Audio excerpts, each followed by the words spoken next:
আসসালামু আলাইকুম বন্ধুরা, ইমোতে নতুন একটি আপডেট এসেছে। যে আপডেটটি হলো এখন থেকে আপনার ইমো অ্যাকাউন্টটি অটোমেটিকভাবে ডিলিট হয়ে যাবে। তো আমরা যেহেতু সবাই ইমো অ্যাকাউন্ট ব্যবহার করে থাকি, ইমোতে ছবি আদান প্রদান করি, ডকুমেন্ট আদান প্রদান করি, ইমোতে ভিডিও অডিও কলে কথা বলি, তাই ইমো অ্যাকাউন্টে আমাদের সবারই প্রয়োজন। আর এই ইমো অ্যাকাউন্টটি যদি অটোমেটিকভাবে ডিলিট হয়ে যায় তাহলে আমাদের অবশ্যই খারাপ লাগারই কথা। তো আজকের এই ভিডিওতে আমি আপনাদেরকে দেখাবো যাতে আপনাদের ইমো অ্যাকাউন্টটি অটোমেটিকভাবে ডিলিট না হয়, সেজন্য আপনাদেরকে কী করতে হবে সেই প্রক্রিয়াগুলো আজকে এই ভিডিওতে আমি আপনাদেরকে দেখিয়ে দেবো। তো ভিডিওটি না টেনে পুরো ভিডিওটি কন্টিনিউ করবেন। আর যারা আমাদের এই চ্যানেলের নতুন সদস্য হয়েছেন অবশ্যই চ্যানেলটিকে সাবস্ক্রাইব করে বেল আইকনটি বাজিয়ে দেবেন। তো প্রথমে আপনি যে কাজটি করবেন, আপনাদের ইমো অ্যাকাউন্টটি আপনাদের প্লে স্টোর থেকে আপডেট দিয়ে নেবেন। তো আপডেট দেওয়ার পরে আপনাদের ইমো অ্যাকাউন্টটি আপনারা ওপেন করবেন। ওপেন করার পরে বন্ধুরা, এই কর্নারে দেখবেন যে একটি আপনাদের প্রোফাইল আছে, কিংবা এই কর্নারে দেখবেন একটি প্লাস আইকন আছে। দুই জায়গায় এক জায়গাতে আপনাদেরকে ক্লিক করতে হবে। ক্লিক করার পরে আপনাদের সামনে এরকম একটি অপশন চলে আসবে। এখানে আপনাদের কাজ হবে সেটিংসে প্রবেশ করা। এখানে দেখুন সেটিংস নামে যে অপশন আছে, জাস্ট এখানে আপনারা ক্লিক করবেন। এখানে ক্লিক করার পরে এখানে আরও একটি অপশন আছে, দেখুন অ্যাকাউন্ট অ্যান্ড সিকিউরিটি। এখানে আপনাদেরকে ক্লিক করতে হবে। এখানে ক্লিক করার পরে এখানে অনেকগুলো অপশন পাবেন।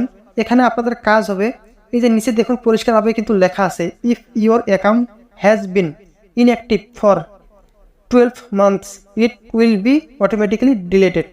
অর্থাৎ আপনাদের ইমো অ্যাকাউন্টটি 1 বছরের মধ্যে যে কোনো সময় অটোমেটিকভাবে ডিলিট হয়ে যেতে পারে। তো আপনাদের ইমো অ্যাকাউন্টটি যাতে অটোমেটিকভাবে ডিলিট না হয় সেজন্য আপনাদেরকে কী করতে হবে সে প্রক্রিয়াগুলো আমি আপনাদেরকে দেখিয়ে দেবো। তো এখানে নিচে দেখুন এখানে লেখা আছে সেট ইনঅ্যাক্টিভিটি টাইম। তো এখানে আপনাদেরকে ক্লিক করতে হবে।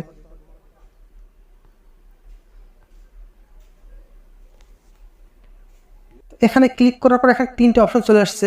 প্রথম অপশন হইতেছে 3 মাস, তারপরে 6 মাস, তারপরে 12 মাস।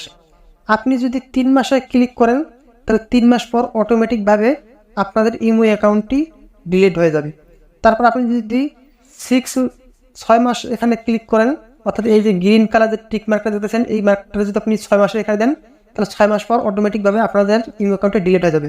আর আপনি যদি 12 মাসের এখানে দেন তাহলে আপনাদের ইমো অ্যাকাউন্টটি 12 মাস পর ডিলিট হবে না। অর্থাৎ আপনি 12 মাসে ব্যবহার করতে পারবেন কিন্তু ডিলিট হবে না। তো আপনাদের কাজ হবে এই 12 মাসের এখানে ক্লিক করে রাখা, অর্থাৎ এই টিক মার্কটা যেন এখানে থাকে 12 মাসের এখানে, তাহলে আপনাদের ইমো অ্যাকাউন্টটি কখনোই ডিলিট হবে না অটোমেটিকভাবে। আর আপনারা যদি উপরের দুইটার একটাতে দিয়ে রাখেন তাহলে কিন্তু আপনি যদি 3 মাসের এখানে দেন তাহলে 3 মাস পর অটোমেটিকভাবে আপনাদের ইমো অ্যাকাউন্ট ডিলিট হয়ে যাবে। আপনি যদি 6 মাসের এখানে দেন তাহলে অটোমেটিকভাবে 6 মাস পর আপনাদের ইমো অ্যাকাউন্টটি ডিলিট হয়ে যাবে। তো অবশ্যই আপনারা 12 মাস পরে দেবেন। আমিও 12 মাস করে রেখেছি, তাহলে আপনাদের ইমো অ্যাকাউন্টটি কখনোই অটোমেটিকভাবে ইমো কোম্পানি ডিলিট করে দিবে না। তো আশা করি বুঝতে পেরেছেন বিষয়টা। ধন্যবাদ।